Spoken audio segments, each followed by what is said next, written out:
In the recent Pokémon Presents on February 27, 2024, we received a lot of new information regarding new releases of Pokémon content.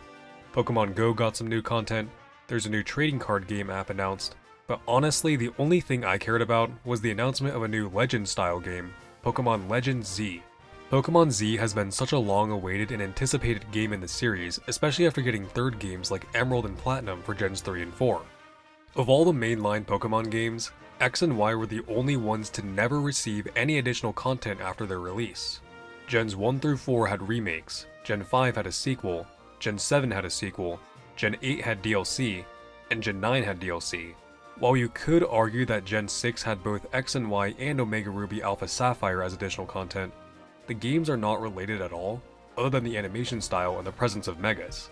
Because of this, Generation 6 always felt a little lacking, which is why I feel the Pokémon Company decided to have the newest game based on Kalos.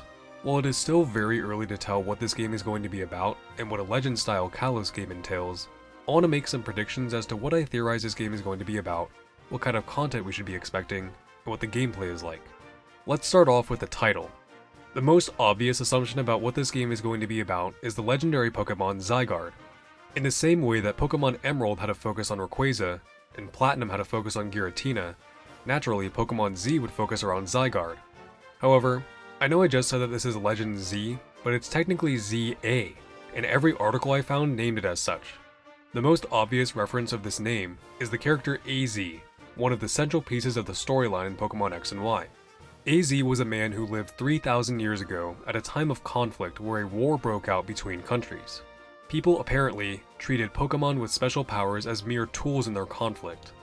AZ's Floette was taken from him in the process and was sacrificed in the war. He received the body of his beloved Pokémon sometime later, and out of unspeakable grief, he built the ultimate weapon to restore it to life.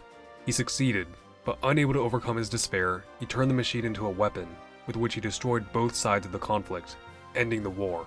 His Floette, disgusted with the fact that the machine was powered by the life energy of other Pokémon, left him.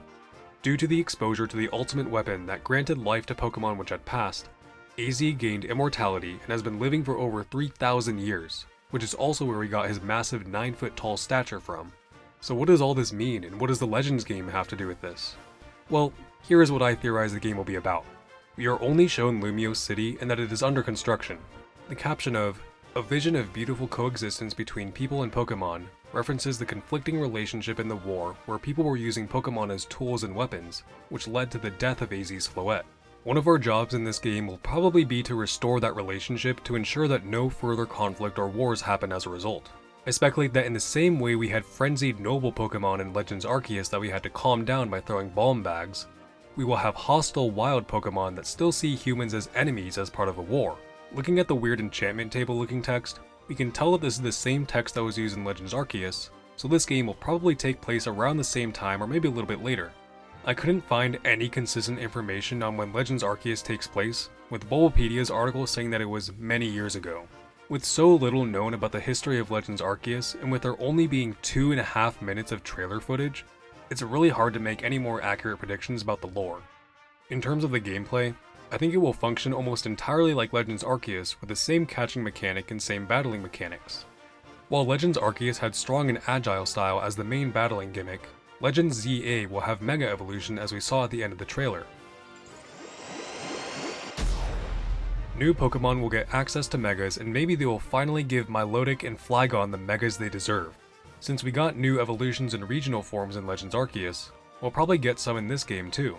In terms of the starters, there are many ways in which this can go down. I assume that these will be starters from different generations in the same way that Legends Arceus had Oshawott, Cyndaquil, and Rowlet, but it's really hard to say which ones they will pick. I theorize that if Megas are coming back, the starters will also be able to Mega Evolve. The only starters that are already able to Mega Evolve are Gens 1 and 3, so I don't think either of them will be chosen as they have already been done. Gen 9 is way too recent, so that is out of the question. Gen 8 all had Gigantamax form, so I don't think it would be any of them. The original Gen 6 starters probably won't be picked either, and we can also eliminate the ones already from Legends Arceus. This leaves these starters, and if I had to pick, my wild guess is these three, but I can really see it being any of them. Also, literally as I'm editing this, Michael from MNG TV made a video on this exact topic where he chose Snivy, Cinderace, and Piplup, which honestly makes a lot more sense than my prediction, so make sure you check out his video since it goes into way more depth than I did here. My final prediction relates back to something that I said towards the beginning of the video, which is that I predict that we will finally get an official release of AZ's Eternal Flower Floette.